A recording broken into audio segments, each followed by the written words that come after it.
আসসালামু আলাইকুম ভিউয়ার্স, আজকে আপনার এমন একটা জিনিসের সাথে পরিচয় করে দিব।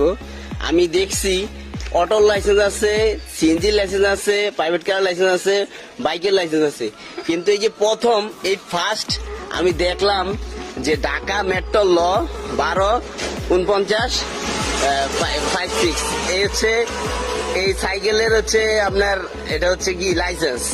আপনারা দেখছেন কিনা কখনো আমি জানি না। এ আমার জীবনের প্রথম এট ফার্স্ট দেখলাম যে সাইকেলের লাইসেন্স। আমি সবকিছুর লাইসেন্স দেখছি কিন্তু একমাত্র সাইকেলের লাইসেন্স দেখি নাই, আজকে আমি দেখলাম। তো ভাই আপনার সাথে কথা, আপনি যে এই সাইকেলের যে লাইসেন্স লাগাইছেন এটা কবে লাগাইছেন? কালকে লাগাইছেন? তা আপনি এটা কেন লাগাইছেন? আপনার মনের কি ইচ্ছা বা এটা কি লাইসেন্স, সবকিছু লাইসেন্স, এটা কেন লাগাইছেন একটু যদি বলতেন। এমনি ভাই মন চাইছে এই জন্য লাগাইছেন। তো যাই হোক, এই হচ্ছে ভিউয়ার্স, এই হচ্ছে বিষয়। দেখেন, এই হচ্ছে সাইকেলের লাইসেন্স। ঠিক আছে, সবাই ভালো থাকবেন, সুস্থ থাকবেন।